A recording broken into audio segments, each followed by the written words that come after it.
오늘은 예배에 대해서인데요. 예배는 의무이지만 의무를 넘어 영광으로 나아가는 그러한 교훈과 또 배움의 시간이 되기를 바라겠습니다.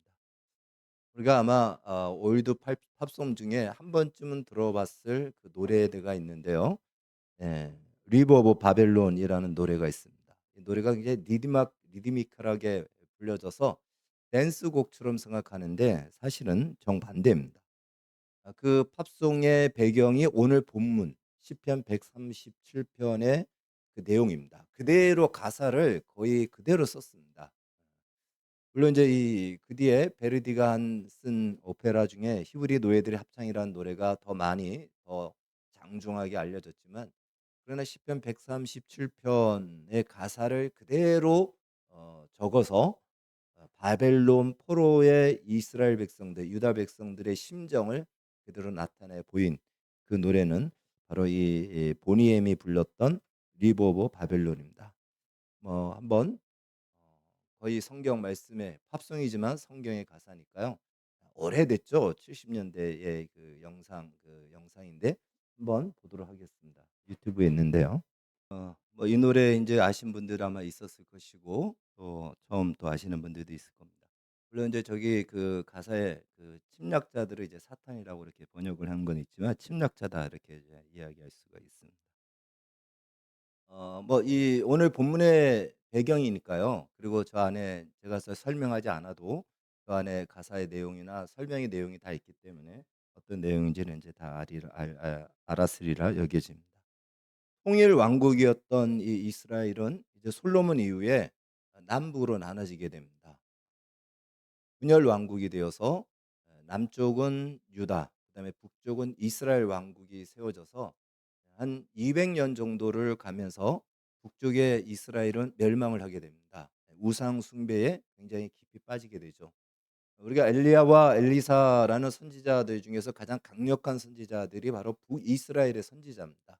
그러니까 강력하게 하나님이 경고하였지만 그들은 돌이키지 않고 끝까지, 처음부터 끝까지 우상 숭배에 빠지게 됩니다. 그리고 하나님은 아수르를 통해서 그들을 멸망시킵니다. 그러니까 유다 백성들의 입장에서는 그들의 눈앞에서 자기들의 동족이 멸망하는 것을 봤거든요.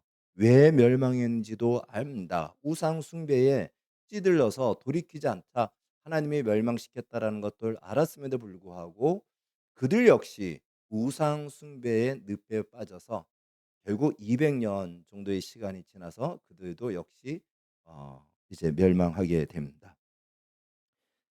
그 당시에는 이제 신흥 제국 바벨론이 아수르를 점령하고 남유다까지 쳐들어옵니다. 쳐들어오는데 한 10 년을 거쳐서 3번 정도를 쳐들어옵니다. 3번 정도 쳐들어와서 포로를 끌고 첫 번째 포로로 끌고 가고, 이때 이제 다니엘이 끌려갑니다. 두 번째 와서 또 포로로 끌고 갑니다. 이때 이제 에스겔 선지자가 끌려갑니다. 세 번째 가서는 완전히 예루살렘 성과 성전을 완전히 함락시키고 파괴하고 완전히 끝내버립니다. 그리고 이제 남아 있는 3 차 세 번째 포로로 끌려갑니다. 그것이 이제 주전 BC 586 년이다라는 것입니다. 그렇게 끌려갔던 이 유다 사람들은 대부분 어디에서 살았냐면 바벨론 땅의 폐허나 무너진 성들, 그러한 황폐하고 척박한 땅으로 보내져서 그 땅을 개간하고 그것을 개척해서 그것에 정착하여 살게 합니다. 그중에 하나가 이제 이 바벨론 지역은 지금의 남부 이라크 지역으로서 유브라데스 강이 이렇게 흐르면서 지류가 많아요. 그 지류, 여러 지류 중에 한 강변에 모여서 노래가 오늘 시편 137 편의 내용인 것입니다.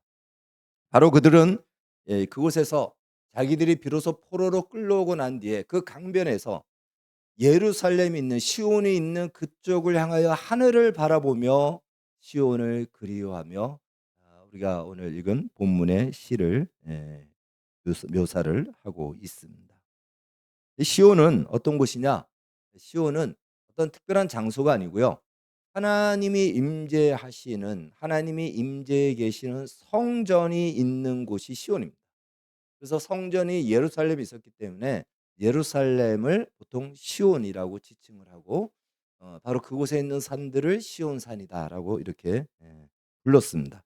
그래서 그들은 예루살렘을 향하여 시온이 있는 하나님의 임재가 있는 그곳을 향하여 그 하늘을 바라보며 그들이 과거에 성전에 있었던 성전에서 살았던 예배를 드리고 제사를 드렸던 것들을 기억한다라고 이야기하고 있습니다.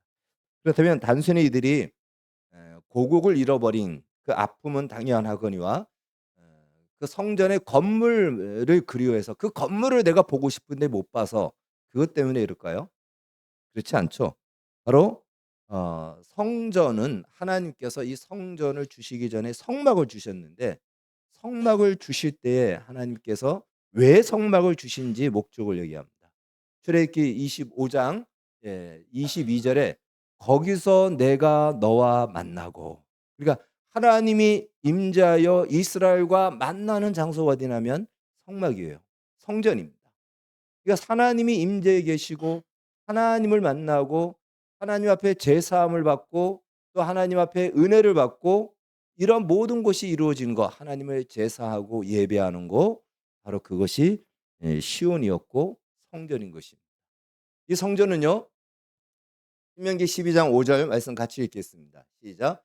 오직 너희 하나님 여호와께서 자기의 이름을 두시려고 너희 모든 지파 중에서 택하신 곳이 그 계실 곳으로 찾아 나아가서, 성전은 아무 데나 지을 수가 없고 하나님이 정하여진 그 장소에만 성전을 지어야 됐고, 그리고 그곳은 한 곳만 정해져서 모두가 그곳에 와서 예배를 드려야 되고 제사를 드려야 됩니다. 아무 데서나 예배를 드리고 아무 데서나 제사를 드리면 안 됩니다. 그렇게 한 것이 이 이스라엘의 산당 제사였고, 그 산당 제사가 결국은 우상 숭배의 늪으로 빠지는 통로가 됐던 것입니다. 그러니까 지금 이 유다 백성들이 지금 바벨론 포로로 끌려갔잖아요. 그들은 나름대로 거기서 예배를 드릴 수 있겠죠. 제사를 드릴 수 있겠죠. 그 형식도 알고 아니까 하면 됩니다. 그러나 그것은 하나님이 받으시는 제사가 아닌 거예요. 제사는 하나님이 정한 예루살렘 바로 그 시온에서만 드려야 됐기 때문에, 그들이 만약에 자기들이 제사하고 싶다고 해서 제사하면 그건 산당 제사를 반복하는 것이고 결국은 우상 숭배에 빠질 수밖에 없게 되는 것이다라는 것입니다. 그러니까 그럴 수 없는 거예요. 더 이상 이들은 예배를 드릴 수가 없어요. 제사를 드리고 싶어도 제사를 드리면 안 되는 것이었고 제사를 드릴 수 없습니다. 바로 이때 이후로 이 포로로 끌려간 유다 백성들이 제사를 드릴 수는 없고 어떻게 하냐? 그래서 우리가 모여서 그래도 하나님의 말씀을 들어야 되지 않냐라고 해서 그때 이후로 그들이 모여서 만든 곳이 해당입니다. 해당. 그러니까 성경에는 사실은 구약 성경에는 해당은 없는데 이때 이후로 해당이 만들어져서 모여서 하나님의 말씀을 읽고 가르치고 하는 그 장소가 됐고, 그것이 바로 예수님이 오셨을 때 해당이 있었던 거예요. 예. 그리고 지금도 유대인들은 이 정통 유대 종교를 가지고 있는 유대인들은 15명의 유대인이 모이면 해당을 만들고 그 해당의 랍비를 한 명씩 보내어서 가르치게 합니다. 자, 이제 이들이 예배를 제사를 쉽게 말하면 시온에서 하나님의 임재 속에서 제사를 드리고 제사함을 받고 하나님의 복을 받고 은혜를 받고 말씀을 듣는, 오늘날 얘기한다면 예배라고 말할 수 있습니다. 바로 이 예배를 그리워하고 예배를 생각했다라는 것이에요. 그것은 그 뒤에 2 절에서 5 절에 나오는 말씀을 통해서도 알 수 있습니다. 바벨론 사람들이 이 유다 사람들에게 말하기를 이렇게 얘기합니다. 너희가 예배할 때에 부르던 노래를 우리 앞에서 불러보라는 거예요.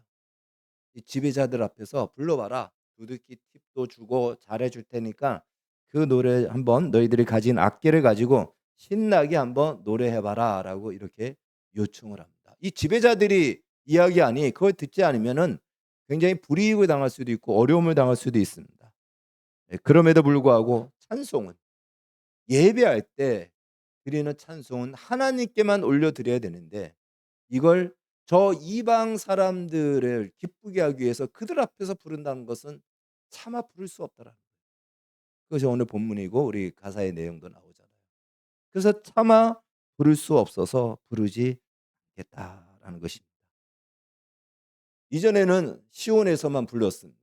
하나님께만 그 찬양을 올려드렸습니다. 근데 지금은 그럴 수 있는 장소가 없습니다. 그것을 바벨론 사람 앞에서 부른다는 것은 둘 중에 하나를 상징하죠.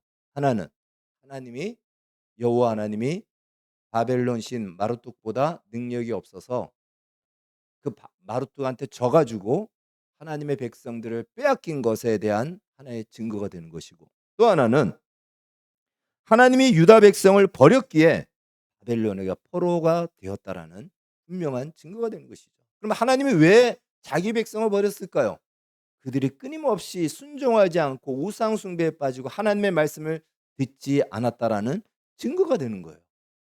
그러니 그들이 이방 백성 앞에서 자신들이 불러야 될, 하나님 앞에서만 드려야 될 찬양을 그 앞에서 그 노래를 한다라는 것은 스스로가 이렇게 얘기하나 저렇게 하나 스스로가 수치스럽고 모욕스러운 결과라는 것을 인정하는 것입니다. 그런 노래를 유다 백성들은 부를 수 없었습니다. 그것은 만약에 부른다면 아직도 유다 백성들은 정신을 차리지 못한 것이겠죠. 그래서 그들은 그들의 악기를, 그들의 수금을 버드나무에 걸어놨다. 부르지 않겠다라는 거예요. 부르지 않겠다는 겁니다. 이 버드나무가 이 버드나무, 우리나라에도 버드나무가 있잖아요. 수양 버드나무 특별히 수양 버드나무를 위핑 윌로우라고 이렇게 부릅니다. 그냥 버드나무는 조금 다르게 부르기도 하지만 저 위핑 윌로우라고 하는 이유는 바로 버드나무가 쭉쭉 가지가 내려졌거든요. 우리 알고 있죠. 저렇게 지금 내려져 있습니다. 그래서 마치 눈물을 떨어뜨리는 것 같아서 위핑 윌로우다 이렇게 그 나무를 부릅니다. 바로 그곳에 수금을 걸어놨다는 거예요. 그래서 이 말씀을 보면서 이 장면을 한 문장으로 이야기를 한다면 바로 이스라엘 이 유다 백성들의 마음을 대변하는 것 같잖아요. 그래서 이렇게 식구를 정할 수 있을 겁니다. 수금도 울고 버드나무도 울고 나도 울고 하나님도 우신다. 아마 이것이 이들의 시편 137편의 이들의 모습, 이들의 심정을 표현해낸 버드나무에 수금을 걸어놓은, 그리고 거기서 울었다라고 하는 이들의 고백인 것입니다. 그러면서 이런 다짐을 하죠. 내가 만약에 시온을 잊어버린다면, 바로 예루살렘을 잊어버린다면, 하나님을 잊어버린다면, 하나님의 계신 성전을 잊어버린다면 내 손이 말라질 것이다. 이 손이 마른다는 거예요. 제주를 잃어버린다는 것은 이 능력을 잃어본다는 것이 아니고 연주할 수 있는 능력 자체가 안 될 정도로 손이 말라버린 거예요. 말라 비틀어질 것이고, 만약에 그들 앞에서 내가 또 이 예루살렘을 잊어버린다면 내 입천장이 혀가 입천장에 붙어서 벙어리가 될 것이다라고 이렇게 맹세를 합니다. 그러니까 절대로 시온을 잊지 않고 우리가 왜 망했는지를, 왜 이러한 결과를 얻게 됐는지를 잊지 않겠다라는 다짐을 하게 됩니다. 유다 백성들은 실제로 이 바벨론 포로 이후로요, 그들은 보이는 우상은 철저히 이제 거부합니다. 그래서 우상을 만들지 않아요. 그 전까지는 막 우상을 막 만드는데 철저히 우상을 만들지 않고요. 그다음에 철저히 안식일을 지킵니다. 예. 그 포로로 가서. 근데 그것이 또 너무 심하다 보니까 나중에 어떻게 되죠? 율법주의가 된 거예요. 그래서 예수님이 왔을 때 바로 그들이 안식일을 지키고 뭐 율법을 지키면서 너무 율법주의에 그들이 매몰이 되어 있는 것들을 보게 됩니다. 자, 오늘 본문은 이 유다 백성들이 나라를 잃은 서름에서 하나님 앞에 예배를 드릴 수 없는, 예배를 잃은 그 아픔, 그 비통한 마음의 해안을 노래한 시다. 그래서 비탄 시다 이렇게 이야기를 합니다. 그렇다면 이들이 정말 예배를 워낙 잘 드리고 있었는데 드리지 못하게 하니까 이들의 마음이 너무 고통스러워서 이렇게 얘기할까요? 그렇지 않습니다. 그들에게는요, 예배를 드릴 수 있는 무척 많은 기회가 있었고 시간이 있었습니다.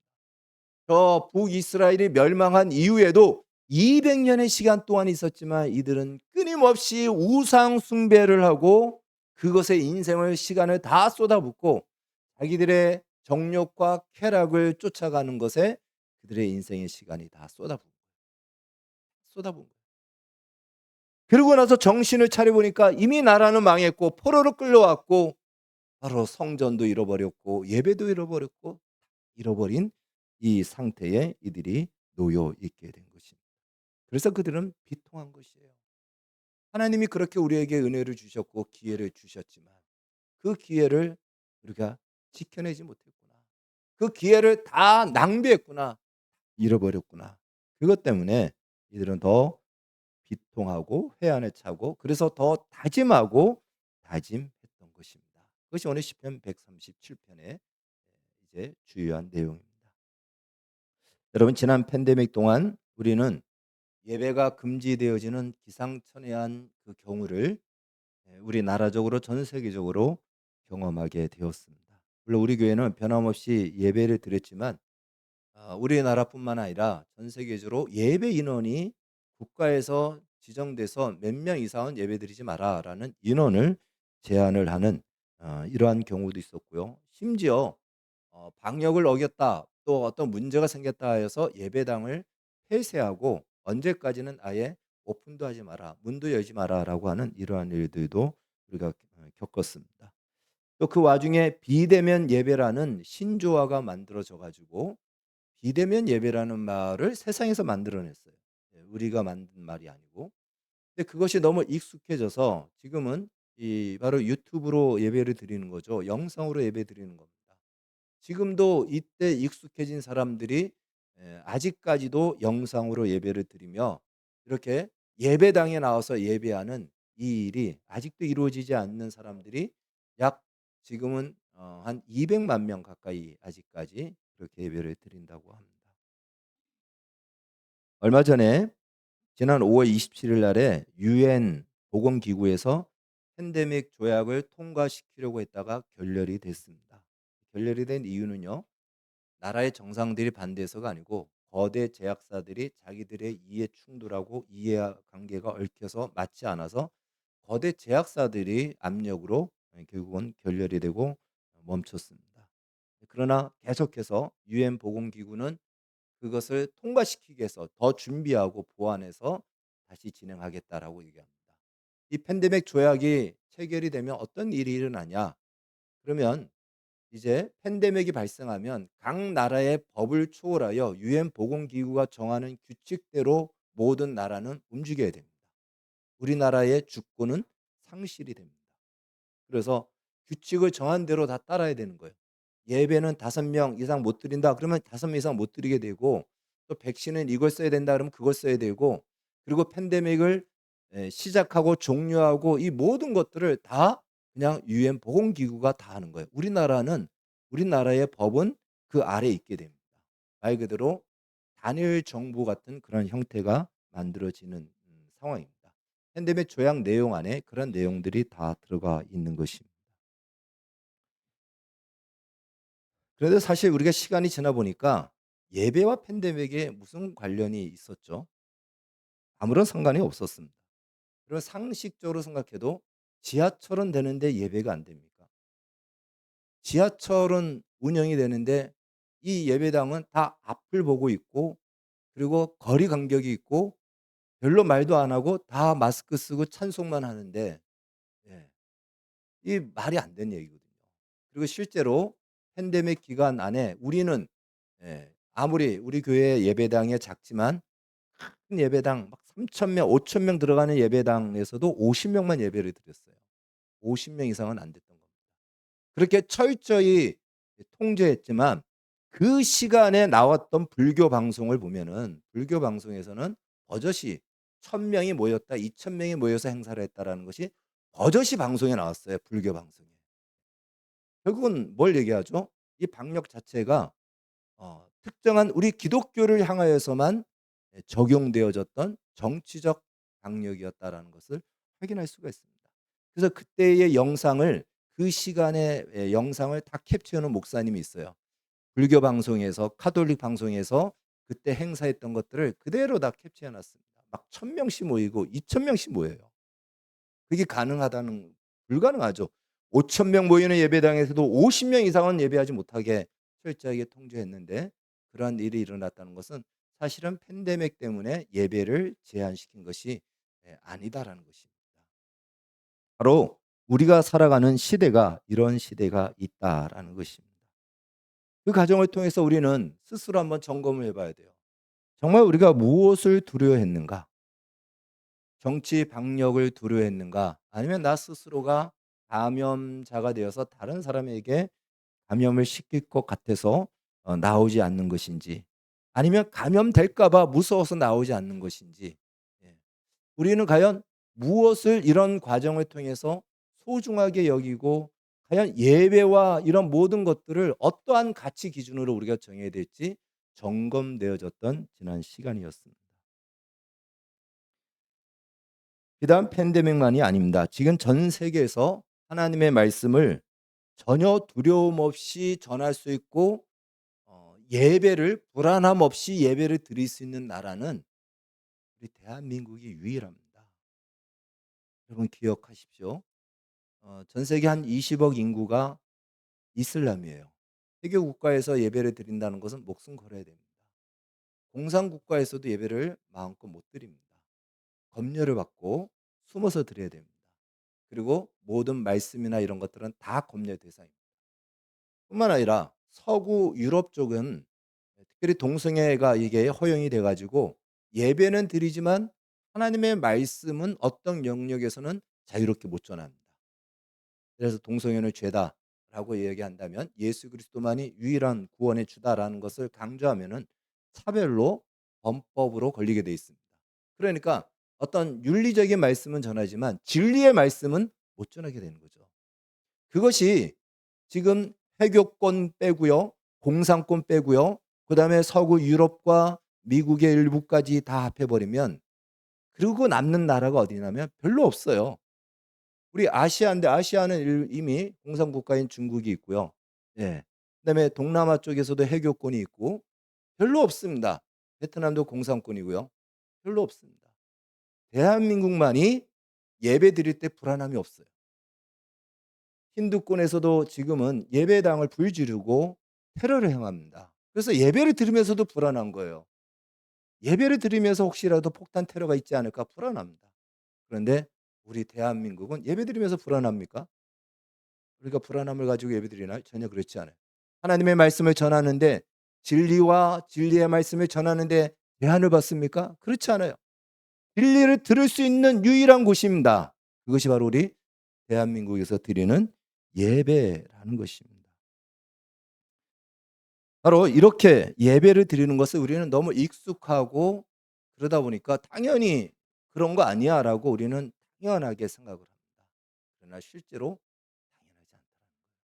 이렇게 예배드릴 수 있는 것이 전 세계에 손꼽힌다라는 것입니다. 손꼽힐 뿐만 아니라 한 몇 개 나라밖에 안 돼요. 그중에 우리 대한민국이라는 이 사실. 근데 우리는 너무나도 이것을 당연하게 생각합니다. 여러분 당연하게 생각하면 뭐든지 뭐가 빠지냐면 감사가 빠지게 돼요. 은혜를 잃어버리게 됩니다.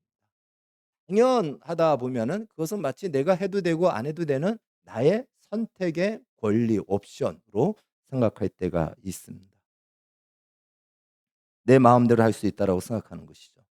그러나 예배는 우리 마음대로 해도 되고 안 해도 되는 그러한 권리가 아닌 것입니다.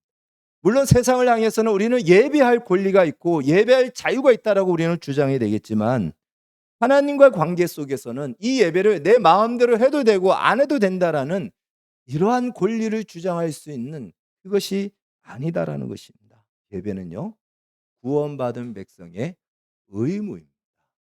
의무입니다. 이 사실을 꼭 기억하십시오. 구원받은 백성들에게만 주어지는 영광스러운 은혜이며 의무라는 사실. 아무나 예배 못 드립니다. 누가 예배를 드릴까요? 100억을 준다고 해서 그 사람이 예배를 제대로 드릴까요? 하나님을 향하여 경외하는 마음과 믿음을 가지고 예배를 드릴까요? 예배의 모양과 예배의 자리에 와 있을 수는 있으나 예배가 아닌 그냥 와 있는 것밖에는 불가하다는 거예요. 누구만이 예배를 드릴 수 있죠? 구원받은 백성에게만 주어지는 영광스러운 은혜이며 의무라는 것입니다. 그 예배의 내용은 무엇이죠? 바로 그것은 우리를 위해 행하신 하나님의 위대한 역사를 우리가 그것을 바라보며 하나님을 찬양하며 높이고 또 그 시간을 통해서 예배 시간을 통해서 주시는 하나님의 복과 은혜를 받는 것입니다. 예배를 저는 이렇게 또 정리할 수 있습니다. 인간에게 있어서의 최고의 가치 기준, 최고의 가치를 실현하는 것이 있다면 예배입니다. 예배. 여러분 무엇이 인간에게 있어서 최고의 가치일까요? 물론 여기서 지금 하는 예배는 우리가 의식으로 드리는 예배를 얘기합니다. 우리 삶으로 드리는 예배도 또 우리가 살펴봐야 되겠지만 의식으로 이러한 형식을 가지고 하나님과의 관계 속에서 드리는 이 예배만큼 인간이 최고의 가치를 실현하는 것은 없다라는 것입니다. 그리고 이 예배는요, 지상에서도 드리지만 천국 가서도 영원히 이어질 겁니다. 하나님과의 관계, 이 관계는 영원한 관계라는 것이에요. 이 예배가 바로 그렇다는 것입니다. 이제 마지막 다섯 번째로 같이 읽겠습니다. 시작. 하나님의 형상으로 지음받은 인간만이 드릴 수 있는 특권이며 하나님의 품격에 참여하는 영광이다. 살아계신 하나님, 하나님의 영을 가진 자만이 하나님과 교제할 수 있고 하나님의 쉽게 말하면 식탁에 참여할 수 있는 그 자격을 가지게 되는 거예요. 성령께서 우리에게 오셨다라는 것은 하나님과 같은 영을 우리가 가지고 있다라는 겁니다. 그래서 하나님이 계신 그곳에 우리가 참여할 수 있는 것이 바로 예배예요. 이건 영광인 것입니다. 의무이면서도 의무를 넘어 영광이라는 것입니다. 그리고 이 예배는요, 그냥 우리의 의식이 아니고 바로 이곳에 우리 눈에 보이지 않지만 하나님이 영으로 임재하시는 현장이라는 것입니다. 그렇기 때문에 우리는 단순히 예배를 종교 의식으로만 생각해서도 안 되고요. 그리고 숙제처럼 해치워야 되는, 하지 않으면 뭔가 벌을 받을 것 같으니까 하는 그러한 의무로서 행하는 과제, 그것도 아니고요. 또 나의 어떤 종교적이고 인간적이고 조금 고상한 만족을 채우기 위한 자기 만족의 시간도 아닌 것입니다. 이 예배 시간이 너무 엄격한 것도 문제지만 너무 가볍게 여기고 아무렇게나 해도 된다는 생각도 사실은 맞지 않습니다. 세상 우리가 예배를 드릴 때는 하나님 앞에 나아간다는 마음과 태도를 가지고 있어야 돼요.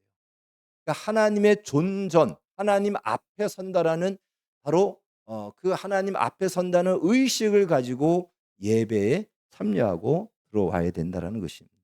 그래서 불가피한 경우를 제외하고는 예배 시간에는 예배에 집중하도록 해야 되고 예배에 집중하는 것을 방해하는 요소가 있다면 미리 예배 전에 사전에 다 차단을 해야 됩니다.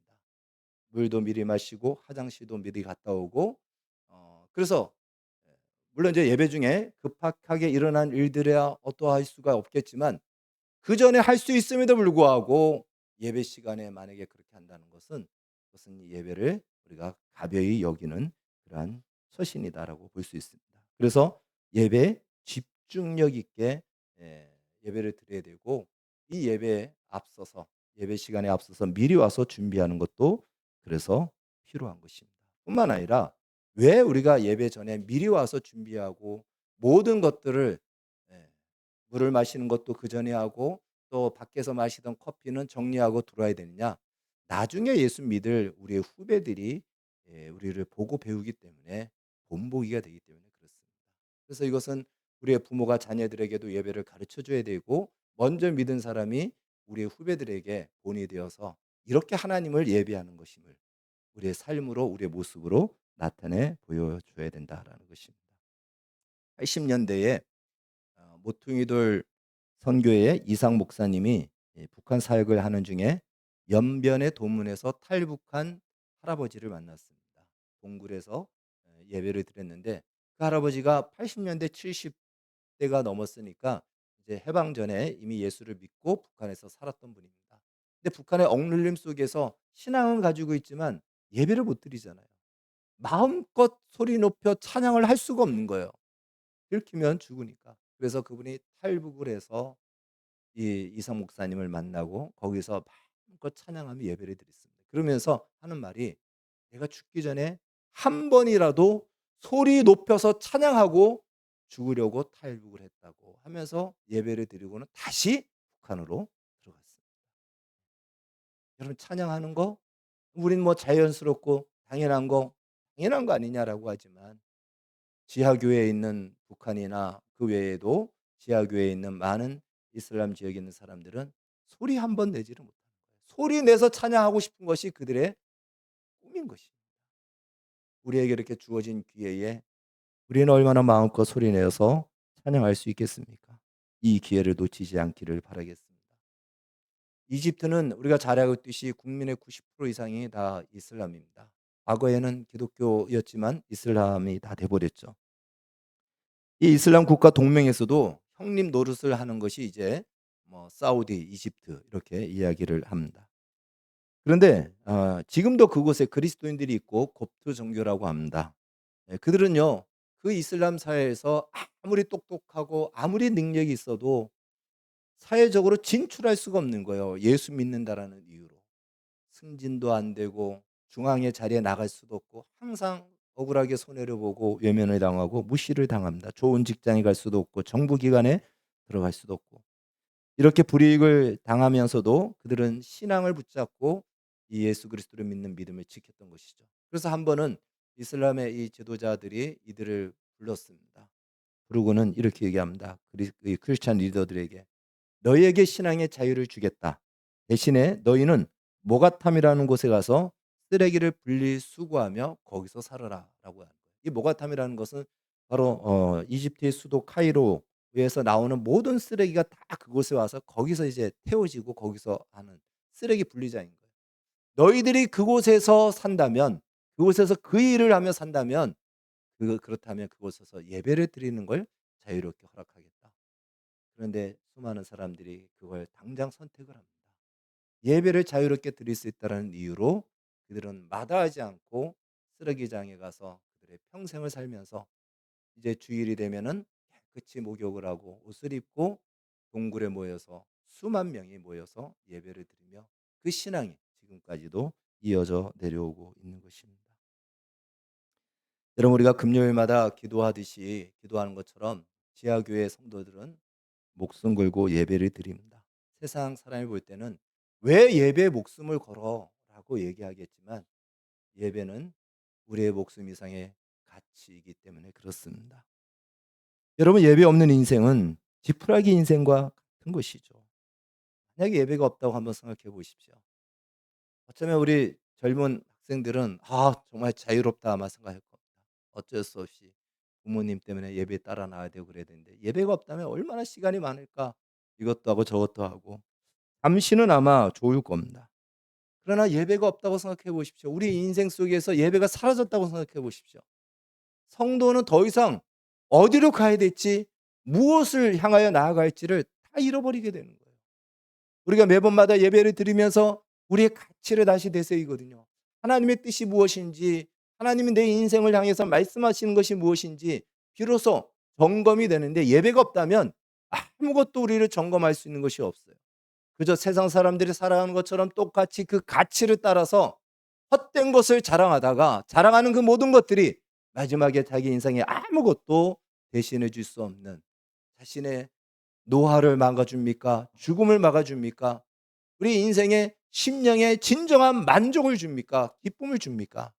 그런 것 없이 살다가 생을 마감해야 되는 것입니다.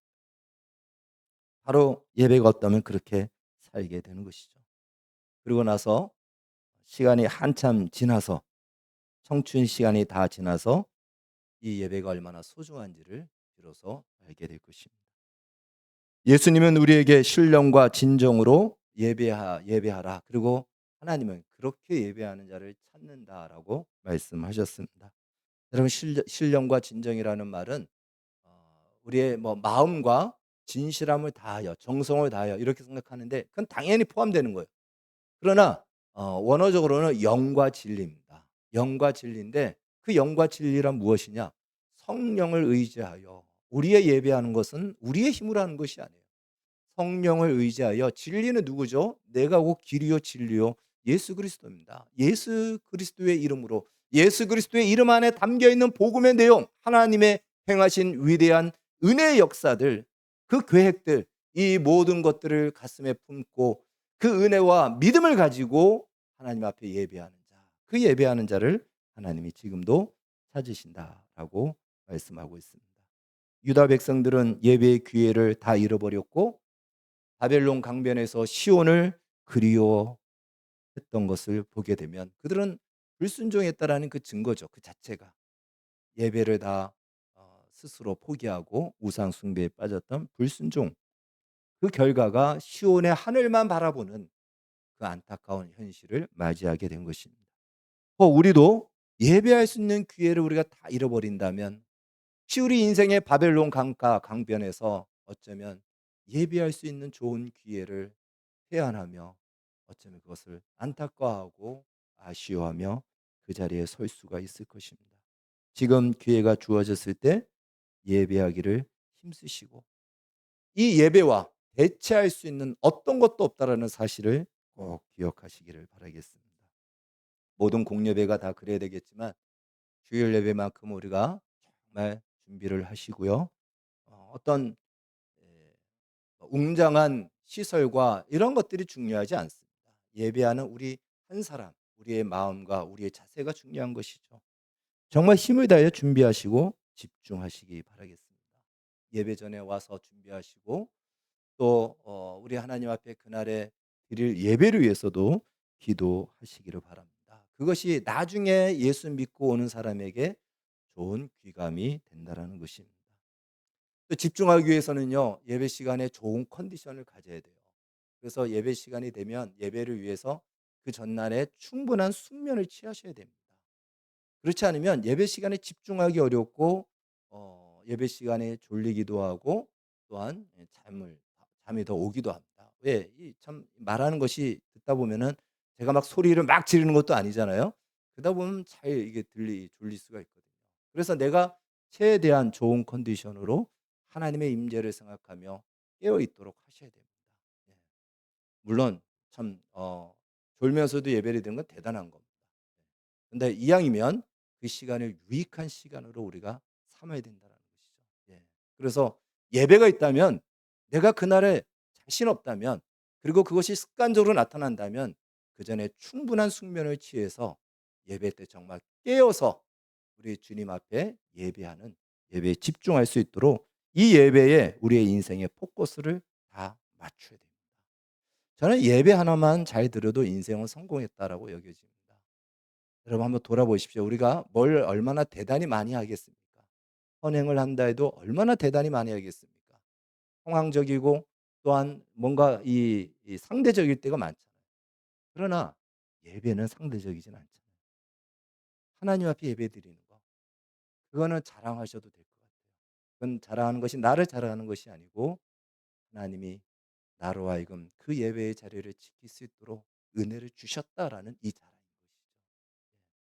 이거 하나 어쩌면 주님 나라에 갔을 때 정말 주님 앞에 내세울 수 있는 거 하나 중에 누구라도 할 수 있고 내세울 수 있는 거 이 예배 아니겠습니까? 예배를 정말 소중히 여기고 예배를 그 자리를 지키다라는 것을 감사함과 영광으로 받으시기 바라겠습니다. 그래서 이제 이 예배는 우리가 하나님 앞에 찬송하며 예배하는 이것은 우리의 의무이지만 의무를 넘어서 하나님과 함께 그 자리에 참여하는 영광이라는 사실을 기억하셔서 예배하는 영광의 복을 받으시기를 누리시기를 바라겠습니다. 때때로 우리는 예배 나오지 않으면 나오지 않은 사람에 대한 마음에 막 힘든 마음이 생기는데 사실은 나오지 않은 사람이 손해인 거예요. 예배의 영광을 누리지 못하는 겁니다. 나온 사람이 그 예배의 영광을 누리는 겁니다. 그래서 나오지 않은 사람에 비교하여 그를 위해서 기도하는 건 당연하지만 나에게는 이 예배의 영광을 주셔서 감사합니다라고 할 수 있는 그래서 오히려 그러한 감사가 있기를 바라겠습니다. 앞으로 또다시 팬데믹이 발생할지 모릅니다. 정말 그것은 우리가 다 정말 예측할 수 있습니다. 얼마든지 지금 팬데믹이 발생할 수 있는 상황입니다. 팬데믹 조약이 체결이 됐다면 올해 말에 팬데믹이 나올 계획이 있었습니다. 근데 그것이 이제 언제 나올지는 모르겠지만 팬데믹이 나온다 할지라도 예배를 지키기를 다짐하시고 결단하십시오. 그리고 의무를 넘어 우리 안에 예수 그리스도의 이름으로 예수 그리스도에게 부어 주신 그 복음의 은혜가 나에게 겉으로 표현돼 나오는 그 은혜의 정점이 바로 예배인 것이에요. 이 예배를 통해서 내가 받은 은혜, 내게 주신 하나님의 은혜를 마음껏 뿜어내는 이 영광스러운 예배의 인생에 걸고 우리의 남은 생애가 그러한 충만한 기쁨과 영광으로 채워지기를 주의 이름으로 축원합니다. 기도하겠습니다. 주님 감사합니다. 바벨론 강변에 있던 유다 백성들의 그 과오를 우리가 하나님 다시 반복하지 않도록 그들에게 주어진 기회를 그들은 다 잃어버리고 참으로 눈물로 그들의 노래가 가물어지는 이러한 상황이 되었습니다. 우리의 인생 동안 이 예배만큼 하나님을 높이는 것을 최고의 가치로 여겨 내 인생에 어떠하든지 예배의 자리를 지키고 이 예배를 통해서 하나님의 영광에 참여하는 복된 인생의 삶이 되게 하여 주시옵소서. 예수님의 이름으로 기도하옵나이다.